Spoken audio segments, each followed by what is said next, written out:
Bonjour à tous et bienvenue dans l'Hebdo de l'Écho. 6 Français sur 10 sont propriétaires de leur logement et les autres rêvent pour beaucoup de le devenir. L'immobilier, en 2016, véhicule toujours beaucoup d'interrogations et de doutes. Alors on va essayer d'y voir plus clair aujourd'hui avec vous. Cécile Roclor, bonjour. Bonjour. Vous êtes directrice des études chez Empruntis, spécialiste du courtage en crédit immobilier. Et vous venez de publier une étude très intéressante qui dresse le profil assez précis de ceux qui ont acheté un bien en 2015. On va s'intéresser notamment à ces primo-accédants, ceux qui ont acheté leur premier bien immobilier en 2015. Donc en moyenne, on se lance à quel âge et avec quel budget ? Alors en 2015, on s'est lancé plutôt à 36 ans et 5 mois. C'est un peu plus âgé qu'en 2014. Le primo-accédant a vieilli de 2 ans. On y voit plutôt un signe positif puisqu'en fait, c'est grâce au retour en force des plus de 40 ans. Les quinquas et les quadras sont revenus massivement sur le marché de l'immobilier en 2015. Donc on a vu qu'il y a un impact sur l'âge, il y a un impact aussi sur les revenus. Qu'est-ce qu'on a comme revenus en général quand on achète ? Alors sur les revenus, on a des revenus en baisse là aussi en 2015 puisqu'on gagne moins qu'en 2014. On gagne en moyenne 4 200 €, en sachant qu'il y a à la fois des couples et des personnes seules. C'est un revenu qui baisse grâce à la baisse des taux de crédit. C'est très net. Si on reprend l'historique, on était à 4,35% sur 20 ans en janvier 2012. On était en mai 2015, le meilleur moment, à 2,20%. Et cet écart de taux de crédit va permettre de générer une baisse du coût du crédit de près d'un tiers. C'est énorme et du coup, ça permet à des ménages de revenir sur le marché.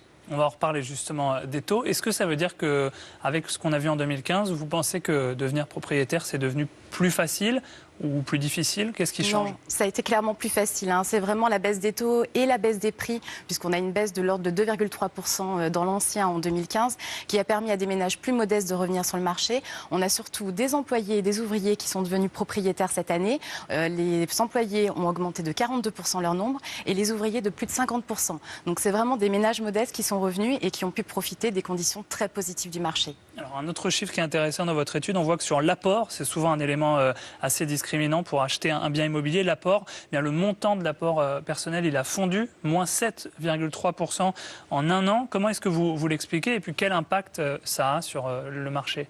Alors la première explication, c'est lié justement aux ménages modestes qui sont revenus. Ce sont souvent des gens qui n'avaient pas eu le temps de se constituer un apport ou qui avaient un apport très faible. On a 8% de nos primo-accédants qui n'avaient pas du tout d'apport pour faire leur projet.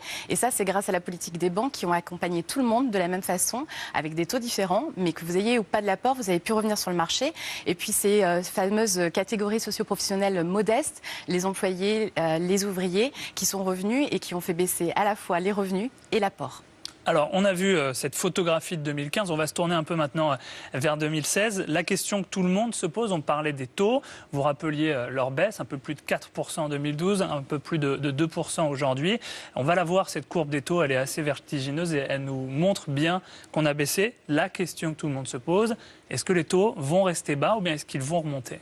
Alors c'est difficile, il faudrait sortir la boule de cristal, on ne sait jamais ce qui va se passer, mais on a quand même un certain nombre de facteurs qui nous laissent à penser que les taux devraient rester stables, à l'exception de 2 soubresauts. Le printemps où ça baisse et l'été où ça monte.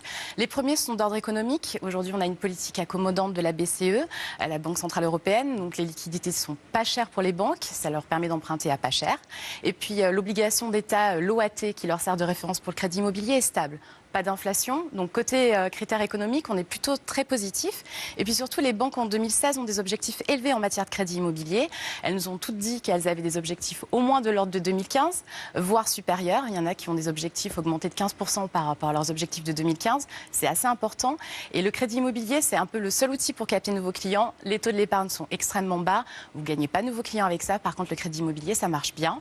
Et puis, elles se font une forte concurrence. Elles sont nombreuses à vouloir gagner de nouveaux clients via le crédit. C'est vrai qu'il y a un lien que les gens ne font pas forcément, mais le livret A qui n'intéresse plus grand monde, le fait qu'il soit bas, pour pouvoir attirer des clients, les banques sont obligées de faire des taux attractifs sur les crédits immobiliers et tout ça, ça contribue à rendre le marché immobilier accessible. Même question de boule de cristal un petit peu sur les prix de l'immobilier.